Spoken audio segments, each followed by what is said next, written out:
तीन जगह अपनी माँ का साथ कभी मत छोड़ना। हजूर नबी करीम सल्लल्लाहु अलैहि वसल्लम ने उस शख्स को बदनसीब करार दिया जो वालिदैन को बुढ़ापे की हालत में पाकर भी जन्नत में दाखिल ना हो सके। आप सल्लल्लाहु अलैहि वसल्लम ने फरमाया, उस शख्स की नाक खाक में मिले जो बिस्मिल्लाहिर्रहमानिर्रहीम। अल्लाह ताला ने कुरान मजीद में अपनी इबादत और बंदगी के मुतसिल बाद इंसान को वालिदैन के लिए हुस्न सलूक का हुक्म दिया है। इसकी वजह यह है कि हर चीज़ का खालिक व मालिक तो रब्बे कायनात है, जिसने ज़मीन बनाई, हवा, पानी, सूरज, चाँद, सितारे वगैरह पैदा किए, आसमान से बारिश बरसाई और फिर इंसान की सारी ज़रूरियात ज़िंदगी ज़मीन से वाबस्ता कर दी और इंसान की पैदाइश और परवरिश का ज़ाहरी सबब उसके वालिदैन को बनाया। माँ रातों को जाग कर बच्चे के अपना आराम अपने बच्चे पर कुर्बान करती है और बाप अपने बेटे और उसकी माँ की अखराजात पूरी करने के लिए दिन भर मेहनत व मजदूरी करता है।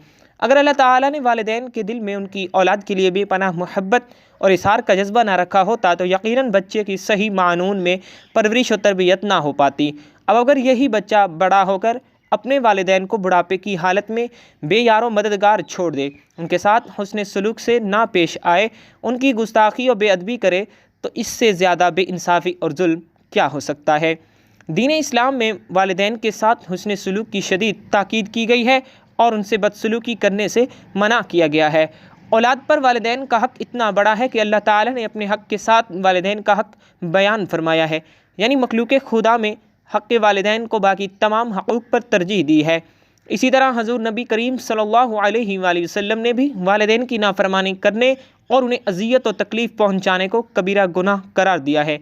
वालिदैन से बदसलूकी करने वाले बदनसीब को रहमत इलाही और जन्नत से महरूम करार दिया है।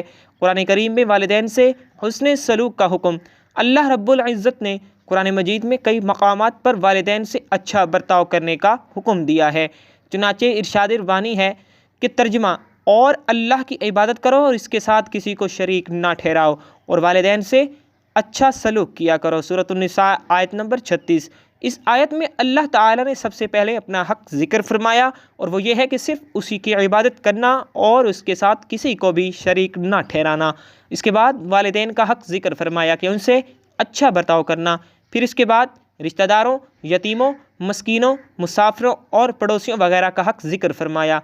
ये इस बात की दलील है कि अल्लाह ताला के हक़ के बाद सबसे पहला हक़ वालिदैन का है, यानी हक़ूक़ुल इबाद में सबसे मुक़द्दम हक़ वालिदैन है। सूरह इनाम में फरमाया, जिसका तर्जुमा ये है, आप सल्लल्लाहु अलैहि वसल्लम उनसे कह दीजिए कि आओ मैं तुम्हें पढ़कर सुनाऊं कि तुम्हारे रब ने तुम पर क्या कुछ हराम किया है, और वो ये है कि इसके साथ किसी को शरीक ना ठहराओ और यह कि वालिदैन के साथ अच्छा सलूक करो। सूरत इनाम आयत नंबर 152। इस आयत मुबारका में अल्लाह ताला ने एक तो शिर्क तो हराम ठहराया और दूसरा वालिदैन के साथ हुस्न सलूक का हुक्म देकर उनकी नाफरमानी करने और उन्हें अजियत देने को हराम करार दिया है। यानी अल्लाह ताला के नज़दीक वालिदैन से बदसलूकी करना एक संगीन जुर्म है।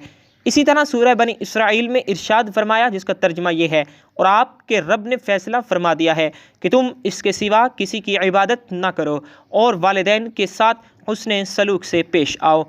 अगर उनमें से कोई एक या दोनों तुम्हारे सामने बुढ़ापे की उम्र को पहुँच जाएँ तो उन्हें उफ़ तक ना कहो और ना ही उन्हें झिड़को और उनसे एहतराम के साथ बात करो और उन पर रहम करते हुए इनकिसारी से उनके सामने झुक कर रहो और उनके हक़ में दुआ किया करो कि ऐ मेरे रब उन पर रहम फरमा जैसा कि उन्होंने रहमत और शफ़क़त के साथ मुझे बचपन में पाला था। सूरह बनी इसराइल आयत नंबर 22 और 23। इस आयत मुबारका में भी अल्लाह ताला ने अपने हक़ के फ़ौरन बाद हक़ वालिदैन को बयान फरमाया। इसकी एक वजह यह भी है कि जिस तरह सबका माबूद हकीकी एक ही है, इसी तरह हर शख्स का बाप और माँ भी एक ही है और यह एक बड़ी मुनासबत है वालिदैन को खालिक हकीकी के साथ। इस आयत मुबारका में अल्लाह ताला ने हर शख्स को वालिदैन के साथ हुस्न सलूक का हुक्म देते हुए 5 बातों को लाजिम करार दिया है। पहली बात यह है कि तुमने उन्हें उफ़ तक नहीं कहना। उफ़ से मुराद हर तकलीफ़ दे और नागवार कौल फ़िल है जिस वालिदैन को ज़हनी या रूहानी अजियत पहुँचे। लिहाजा औलाद पर लाजिम है कि वालिदैन से नरमी और अच्छे अंदाज में बात करे, यानी वालिदैन को कोई बात नागवार भी गुजरे तो औलाद नागवारी का इजहार करते हुए उफ़ तक भी न कहे। दूसरी बात यह है कि तुमने उन्हें झिड़कना भी नहीं, ये इसलिए कि वालिदैन का मिजाज बुढ़ापे की वजह से आम तौर पर चिड़चिड़ा सा हो जाता है। अगर औलाद को वालिदैन की किसी बात पर गुस्सा भी आए तो बर्दाश्त करे, उन्हें झिड़के ना ही उन्हें डांट डिपट करे। तीसरी बात ये कि वालिदैन से बात करो तो अदब व एहतराम को मलहूज़ खातिर रखते हुए बात करो। चौथी बात, वालिदैन पर रहम व तरस करते हुए उनके सामने आजिज़ी और इनकिसारी के साथ झुक कर रहो। बाज़ हजरात का कहना है कि जिस तरह एक चिड़िया अपने चूज़ों को अपने परों से ढांप लेती है और हर तरह से उनकी हिफाजत करती है, इसी तरह जब औलाद जवान हो जाए और वालिदैन बूढ़े हो जाएं तो औलाद हर दम उनकी हिफाजत करे, उनके सामने निहायत आजिज़ी और इनकिसारी के साथ रहे।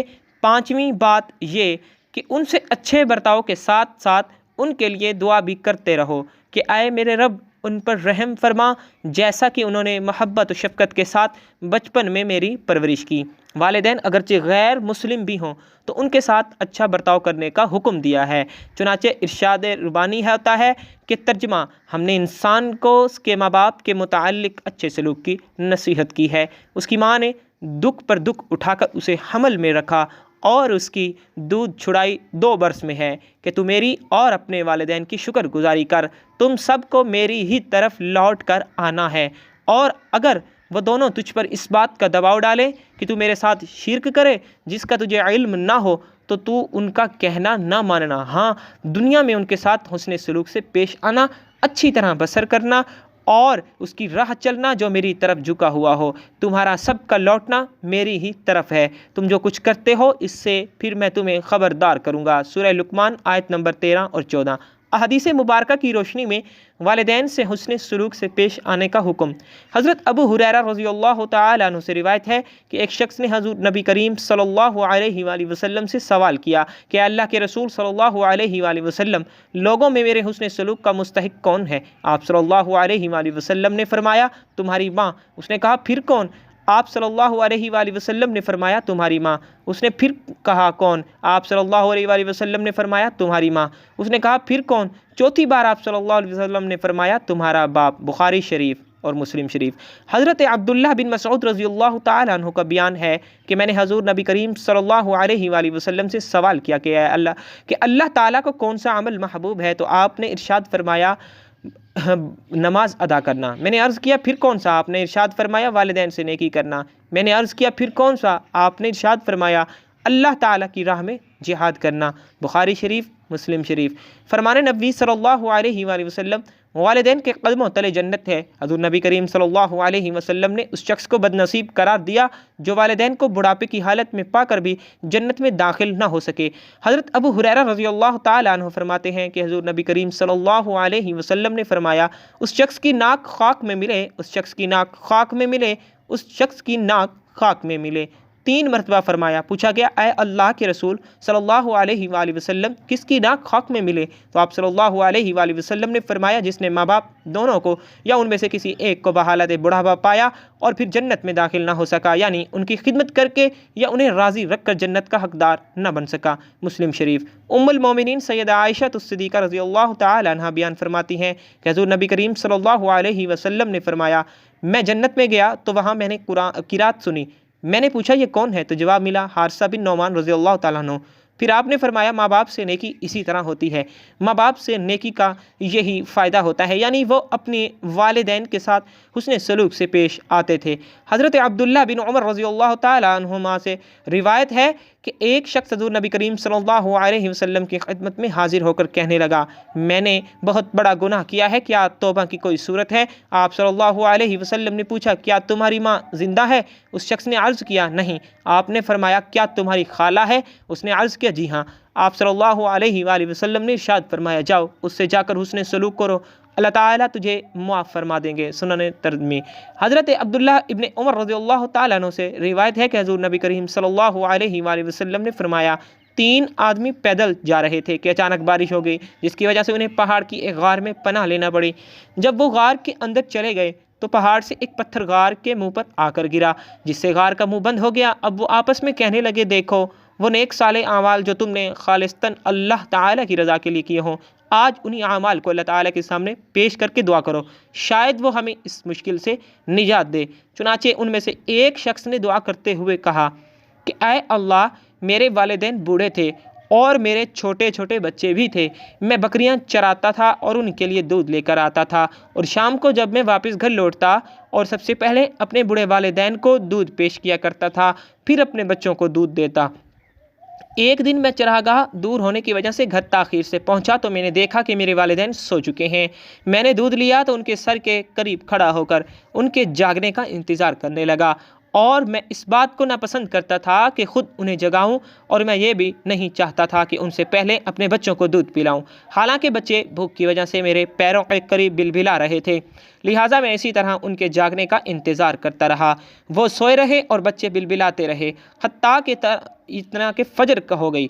आय अल्लाह, तुझे मालूम है कि मैंने वह अमल सिर्फ तेरी रज़ा के लिए किया था, लिहाजा तो इस पत्थर को इतना हटा दे कि हम आसमान को देख सकें। चुनाचे अल्लाह ताला ने उसकी दुआ को कबूल किया और उस पत्थर को इतना हटा दिया कि वो आसमान को देख सकते थे। बाकी दो आदमियों में एक ने अपने मजदूर के लिए हुस्ने सलूक की नेकी पेश करते हुए अल्लाह ताला से दुआ की तो वो पत्थर थोड़ा सा और खिसक गया, लेकिन अब भी वो बाहर ना निकल सकते थे। अब तीसरे आदमी ने दुआ की तो उसने अपनी एक चच्चा ज़ात से मोहब्बत का जिक्र किया, जिसने में नौबत यहाँ तक जा पहुँची कि वो उससे बदकारी करने के आयन करीब पहुँच गया। लड़की ने उसे अल्लाह ताला से डरने का कहा तो उसने बदकारी का इरादा तर्क कर दिया। चनाचे अल्लाह ताला ने उस पत्थर को गार के मुँह से मुकम्मल तौर पर हटा दिया। बुखारी शरीफ, मुस्लिम शरीफ। माँ की मोहब्बत वो गहरा समंदर है जिसकी गहराई को आज तक ना कोई नाप सका है और ना ही कोई नाप सकेगा। माँ बेशक पढ़ी लिखी ना हो, पर दुनिया में हर ज़रूरी बात हम माँ से ही सीखते हैं। दुनिया में सबसे ज़्यादा दौलत उसके पास है जिसकी माँ जिंदा है। 3 जगह अपनी माँ का साथ कभी मत छोड़ना। नंबर 1, जब वो परेशानी में हो और उन्हें तुम्हारी ज़रूरत हो। नंबर 2, जब वो बूढ़ी हो जाएं, उनका कभी भी किसी भी वजह से साथ मत छोड़ना। नंबर 3, जब वो बीमार हो तो उनकी खिदमत किया करो, उन पर अपनी कमाई खर्च करो, क्योंकि उन्हीं के पाँव के नीचे तुम्हारी जन्नत है। दुनिया में सबसे कमज़ोर औरत माँ होती है। आपको कभी भी खबर नहीं होगी जब वो दुख में होती है, क्योंकि वह आपको अपना दुख नहीं बताती, क्योंकि वह आपसे बहुत प्यार करती है। अगर चाहते हो सदा मुस्कुराना तो कभी भी अपनी माँ का दिल मत दुखाना। करो हमेशा अपनी माँ की ग़ुलामी, नौकर बनेगा तुम्हारा ज़माना। गुस्सा न करना कभी अपनी माँ से, हमेशा मोहब्बत से बुलाना। खुशी से अपनी माँ की हर एक बात मानो, जन्नत में बनेगा तेरा ठिकाना। चलेंगी आसमानों पर तारीफ़ें तेरी, कभी अपना गुस्सा माँ को न दिखाना। एक माँ से किसी ने पूछा कि आपके कदमों तले जन्नत है, जो माँ की अज़मत की निशानी है। अगर आपको कहा जाए कि इसके बदले में कुछ मांगे तो आप क्या मांगेंगी? माँ ने बहुत ही खूबसूरत जवाब दिया, मैं अपने बच्चों का नसीब अपने हाथों से लिखने का हक मांगूंगी कि उनकी खुशी के आगे मेरे लिए हर जन्नत ही छोटी है। लिहाजा हमें चाहिए कि हम अल्लाह ताला और रसूलुल्लाह सल्लल्लाहु अलैहि वसल्लम का हुक्म समझते हुए अपने वालिदैन की खिदमत करने को अपना दीनी अखलाकी फ़रीज़ा समझें, उनसे अदब और एहतराम से पेश आएँ और उन पर अपना माल खर्च करें, और उनकी रज़ा खुशनुदी में अल्लाह ताला की रज़ा खुशनुदी को तलाश करें। अल्लाह पाक अमल की तौफीक अता फरमाए। आमीन सुम्मा आमीन। नाज़रीन, कमेंट बॉक्स में अल्लाह और अल्लाह के रसूल सल्लल्लाहु अलैहि वसल्लम के 99 नामों में से एक नाम को ज़रूर टाइप कीजिएगा। ज़िंदगी रही तो इंशाअल्लाह नेक्स्ट वीडियो में मिलेंगे। तब तक के लिए अल्लाह हाफिज़।